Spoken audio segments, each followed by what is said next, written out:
नमस्ते दोस्तों, मैं हूं शिवम दिवाकर। आप देख रहे हैं शिवम दिवाकर यूट्यूब चैनल। आज से पहले हमने मुखर्जी नगर के बहुत सारे वीडियो बनाए हैं और आज हम फिर से एक वीडियो आपके लिए बना रहे हैं। और बहुत सारे दोस्त ये जानना चाहते हैं कि पीजी कैसा होता है, लेकिन मैंने उसके लिए बहुत सारी वीडियो बनाई हैं जो आपने देखी भी हैं।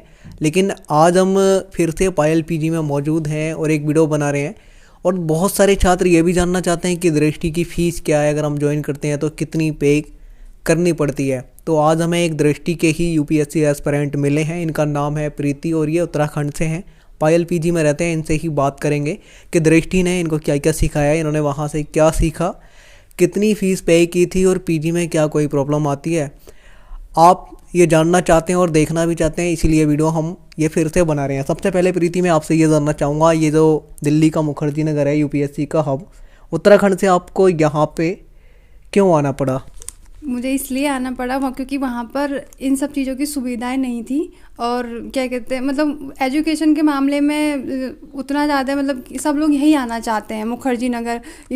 अगर आपको बड़े लेवल एग्ज़ाम की तैयारी करनी है, अगर आपको मतलब एसएससी लेवल का तक का करना है, वो भी उत्तराखंड के लिए, तो ठीक है कि आप फैमिली में रह के कर सकते हो, तब कर सकते हो तब आपके कोई मतलब कि अच्छा डायरेक्शन में आपके मतलब फैमिली में कोई हो। तो इसलिए मतलब वहाँ पर मुझे जो मतलब इन्वायरमेंट था वो वैसा नहीं लगा था कि मैं वहाँ रह के पढ़ सकती हूँ, तैयारी कर सकती हूँ। इसलिए मैं मुखर्जी नगर में मतलब आई, कोचिंग करना था तो इसलिए। दृष्टि को आपने कब ज्वाइन किया था? मैंने 2018 में ज्वाइन किया था दृष्टि को। आपकी कितने महीने तक क्लास चली थी? लोग कहते हैं कि 12 से 18 महीने तक लगभग चलती है। 18 मंथ कंप्लीट हो चुकी है आपकी? हाँ। तो आपने अभी कोई अटेम्प्ट दिया है या नहीं? जी, मैंने लास्ट ईयर दिया था एक अटेम्प्ट। कैसा गया था? अच्छा हुआ था, लेकिन वही है कि क्या कहते हैं, कहीं ना कहीं कोई ना कोई कमी रह जाती है, उसी के लिए हम आगे प्रिपेयर करते हैं, फिर तो नहीं हो पाया था। इस बार ज़रूर होगा, आप तैयारी कर रहे हैं। जब आपने 2018 में दृष्टि को ज्वाइन किया था तो फीस कितनी आपने पे की थी? मैंने 1.5 लाख फीस पे की थी।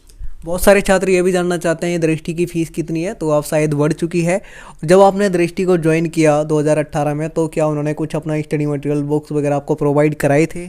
हाँ, स्टडी मटेरियल, सारा स्टडी मटेरियल उन्हीं लोगों ने प्रोवाइड कराया था। और मतलब काफ़ी अच्छा था, मेंटोर भी काफ़ी अच्छे थे।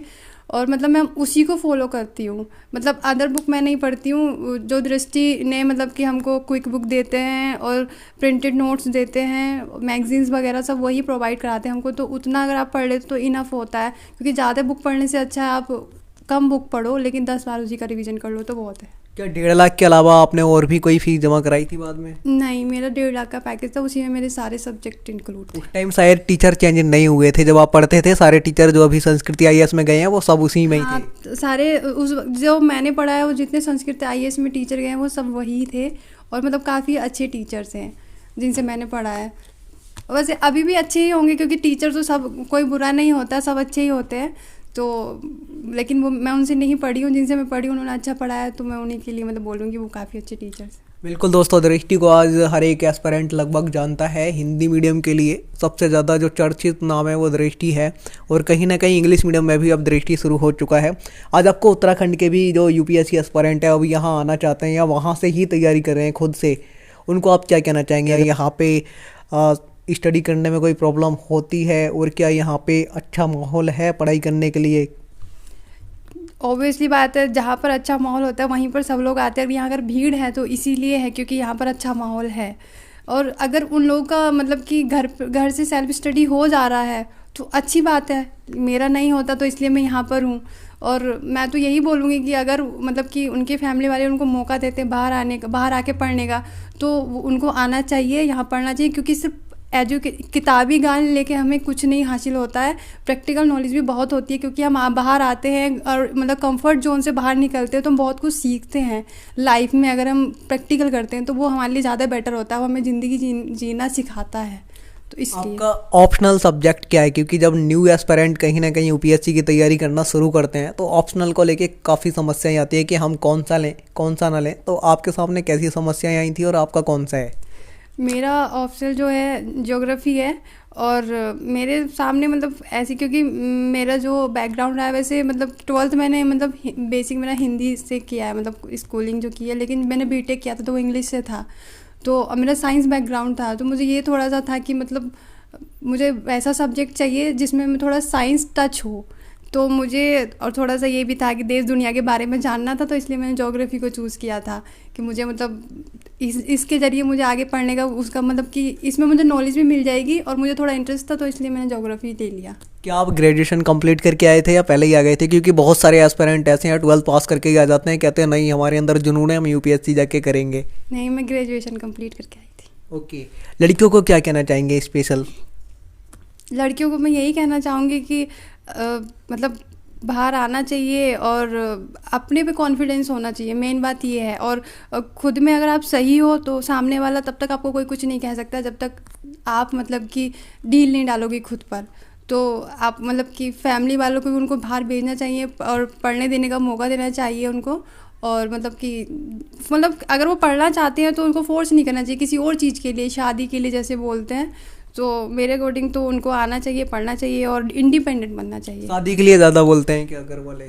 हाँ, नहीं मतलब मोस्टली लड़कियों को बोलते हैं ना कि एज हो जाती है कि मतलब तुम्हारी मतलब शादी करा देते हैं, तो इंडिपेंडेंट बने तो उसके बाद सही रहता है कि वो अपने खुद से फैसले कर सकती है कि मतलब मुझे मेरे लिए क्या सही है क्या गलत है करके। ओके, ये दोस्तों समस्या वाकई में हो सकती है, क्योंकि मैं बहुत सारे एस्पिरेंट से मिला हूँ, इन्होंने बताया और पहले भी कई लोगों ने बताया है कि ऐसी लड़कियों के सामने दिक्कत आती है कि जल्दी अगर आपका 1-2 साल अगर आप तैयारी कर रहे हैं, अगर नहीं हो रहा है तो आप जल्दी घर आ जाओ, आपकी शादी कर देंगे। क्या आपने शुरुआत में कुछ बुक्स पढ़ी हैं जैसे एनसीईआरटी वगैरह यूपीएससी एस्पिरेंट कहते हैं? मैंने एनसीईआरटी बेसिक पढ़ी थी, जैसे ज्योग्राफी की पढ़ी थी और हिस्ट्री की पढ़ी थी और इकोनॉमी की वगैरह की, मतलब पूरी नहीं पढ़ी है। लेकिन ये होता है कि आपका मतलब बेसिक अगर क्लियर होता है तो जो हमको कोचिंग में पढ़ाते हैं तो वो मतलब थोड़ा ठीक लेवल का पढ़ाते हैं, तो आपको वो ईजिली समझ में आ जाता है। अब मेरा बैकग्राउंड साइंस से था, मैंने जो ये मतलब कि सोशल साइंस और मैंने सिर्फ 10th तक पढ़ा था, वो भी अच्छे से नहीं पढ़ा था, तो इसलिए मुझे थोड़ा सा पढ़ना पड़ा। मम्मी पापा को आज क्या कहना चाहेंगे आप यहाँ से कि आपकी जो पढ़ाई है अच्छे तरीके से यहाँ पे हो पा रही है या नहीं?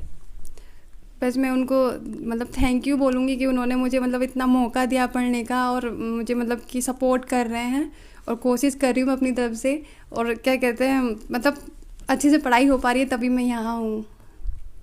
बहुत सारे अभी भी हमारे इंडिया में कुछ फैमिली ऐसी हैं जो कहीं ना कहीं लड़कियों को बाहर भेजने में आज भी थोड़ा घबराती हैं और भेजती भी नहीं है। कुछ फैमिली आज भी हैं, उनको क्या कहना चाहोगे जो कहते हैं नहीं लड़कियों को मत भेजो? आज भी हैं कुछ ऐसी फैमिली? हाँ, आज भी ऐसी फैमिली बहुत है जो नहीं भेजती है, सिर्फ मतलब ट्रस्ट नहीं होता उनको। बच्चे पे ट्रस्ट करना चाहिए और उनको मतलब कि एक मौका तो देना चाहिए बाहर भेजने का। जैसे मम्मी पापा होते हैं वो बच्चे पे ट्रस्ट नहीं करते, तो कहीं ना कहीं गलती उस बच्चे की भी होती है। तो मतलब कि अगर वो पढ़ना चाहता है तो ज़रूर भेजना चाहिए उनको बाहर। और ऐसा कुछ नहीं है कि मतलब आज के टाइम में बहुत कुछ बदल गया है और मतलब कि गर्ल्स के लिए भी इतने कानून बन गए, इतना सब कुछ मतलब कि गवर्नमेंट सपोर्ट कर रही है, तो सबके साथ ऐसा नहीं होता है। ओके, ये जो 3 सीटर रूम है आपका इस पीजी में, पायल पीजी में, इसका आप रेंट एक महीने का कितना देते हैं?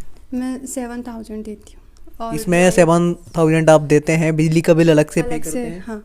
इसमें जो पीजी वाले हैं वो कहते हैं कि हम वाईफाई देते हैं, 3 टाइम का फूड वगैरह देते हैं, तो क्या सच में जो खाना होता है वो डेली चेंज होके मिलता है और क्या वाईफाई सही चलता है? हाँ, वाईफाई मतलब वाईफाई है, आरओ वाटर है, वॉशिंग मशीन है, तो मतलब सब कुछ प्रॉपर ठीक ही चलता है, ऐसा कुछ नहीं है मतलब। और अगर मंथली ख़त्म होता है तो भैया रिचार्ज करा देते हैं, हम फ़ोन करके बोल देते हैं तो रिचार्ज करा देते हैं? हाँ, क्योंकि बहुत सारे पीजी वाले शायद कराते नहीं है, ये शायद मान भैया करा देते हैं। हाँ, ये जो अलमीरा रखा है रेंट रहते हैं तो तीनों को अलग अलग मिलता है, तीनों विद्यार्थियों को, या सबका एक ही रहता है?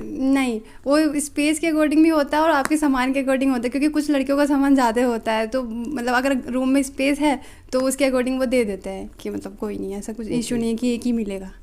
दोस्तों आज हम पायल पीजी में मौजूद थे और ये 3 सीटर रूम है और हमने वीडियो तो बहुत सारे बनाए हैं। अगर आपको ऐसा लगता है कि हम कुछ पूछना भूले हैं तो आप कमेंट बॉक्स में लिखिए, आपके विचार सादर आमंत्रित हैं, हम उन पर हमेशा ध्यान देते हैं।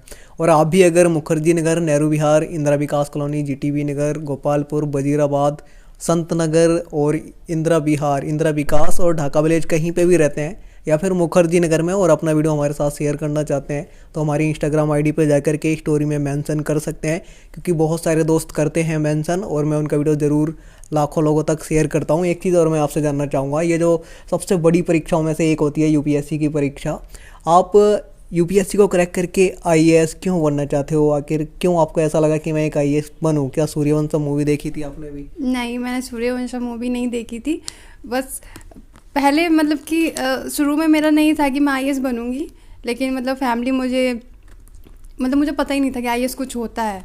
12th क्लास तक तो ऐसे कुछ नहीं याद पता था मुझे। फिर बाद में मतलब कि भैया बोलते थे कि मेरे भैया ने मतलब कि बिना पढ़े ही उन्होंने प्री क्वालिफाई किया हुआ, तो मेरे पापा की बिना कोचिंग के। हाँ, तो प्री कर लिया था, लेकिन मेंस नहीं हो पाया क्योंकि जो मतलब कि कंडीशन थी ना घर की उतनी अच्छी नहीं थी, लेकिन अब काफ़ी अच्छी है। तो इसलिए उन्होंने मतलब भैया सोचे कि मतलब मैं ये करूँ, आईएएस बनूँ। तो उसके बाद से मतलब स्टार्टिंग में मुझे सिलेबस भी नहीं पता। क्या नाम है भैया का, बताइए? अमित।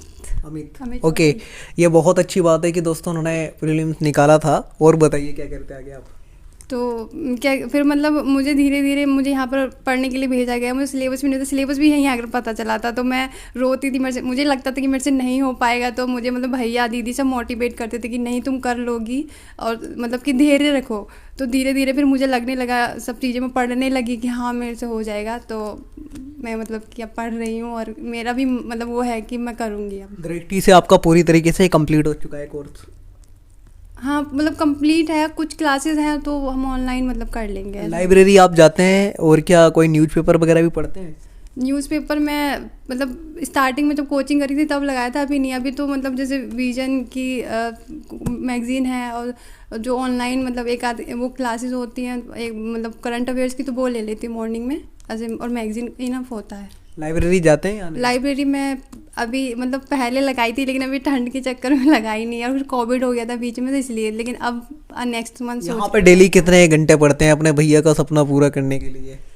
मैं 8 या 9 आवर्स हो जाता है डेली पढ़ते हाँ। हैं। ओके, तो यहाँ पे दोस्तों इनकी कुछ नोट्स बुक्स रखी हुई हैं और मैगजीन है ये विजन की। बहुत सारे छात्र ये कहते हैं मैगजीन भी हमें बताइए कैसी होती है, तो आज वो देख लेंगे। वैसे तो जो सीनियर स्टूडेंट हैं उन्हें पता ही होता है, जो न्यू हैं कहीं ना कहीं अभी 11th में हैं, 12th में हैं, या फिर अभी अपनी ग्रेजुएशन कंप्लीट कर रहे हैं, उनको पता नहीं होता है। तो वो इसे ज़रूर देखें। एक बार आप बताइए कौन से नोट्स हैं? ये कलाम साहब का पिक्चर है फर्स्ट पेज पे, इसको पलट के दिखाइए आपने कौन से नोट्स बनाए हैं। ये मैं पॉलिटी के शॉर्ट नोट्स बना रही हूँ, और मतलब क्या कहते हैं 2-3 बुक से कलेक्ट करके वो लिखा है। और ये मतलब पढ़ने में इजी होता है कि आपको रिवीजन ईजिली हो जाता है, आपको बुक से नहीं पढ़ना पड़ता है बार बार। आप इसी को रिवाइज करोगे तो मतलब एग्ज़ाम के लिए आपको ठीक तैयार हो जाता है। ये आपने जो दृष्टि में सर पढ़ाते थे उनसे ही बनाए खुद? हाँ, जो दृष्टि में हमको प्रिंटेड मटेरियल मिला था, जो क्विक बुक मिली थी उस, और जो हमने लिखा था नोटबुक पे, उसी से मिला के बना है। ओके, आगे दिखाइए 1-2 पेज और। ये कौन से सब्जेक्ट के हैं आपके? ये पॉलिटी के और पार्लियामेंट ये टॉपिक है। ओके, एक और मैगजीन का दिखाइए आप। मैगजीन का दिखाइए, क्योंकि जो लोग थोड़ा डाउट रहता है उनका सब क्लियर ही हो जाएगा। मैं विजन की मैगजीन को फॉलो करती हूँ। ये कंटेंट रहता है इसका, और इसमें मतलब सारे जितने भी सब्जेक्ट होते हैं वो करंट अफेयर से रिलेटेड, जैसे पॉलिटी है, इकोनॉमी है और साइंस टेक है, वो पूरा कंप्लीट हो जाता है इसी से। ओके, यहाँ पे क्वेश्चन आप देख सकते हैं किस टाइप के हैं या फिर इसमें किस तरीके से लिखा होता है। और मुखर्जी नगर में बहुत सारी दुकान ऐसी हैं जहाँ से आप ये खरीद सकते हैं, वहाँ मिल जाता है। मैंने उनकी वीडियोस बनाई हैं दुकान वालों की, तो आप देख के वहाँ से भी मंगा सकते हैं। अच्छा मतलब कि मानते हैं कि विजन मोस्टली बच्चे फॉलो करते हैं, इंग्लिश मीडियम वाले भी, हिंदी मीडियम वाले भी, क्योंकि इसमें जो कंटेंट रहता है काफ़ी सही रहता है यूपीएससी एस्पिरेंट के लिए। एक बार और दिखाइए ज़रा 1-2 पेज खोल के इसका। ओके दोस्तों, इस तरीके से ये अपनी कुछ इनकी बुक्स हैं, नोट्स हैं, मैगजीन है, ये पढ़ते हैं। और यहाँ पे इनका ये 3 सीटर रूम है, इसका वीडियो आपको अलग से देखने को मिल जाएगा किसी दिन। दोस्तों आज की वीडियो में इतना ही। जय हिंद, वंदे मातरम।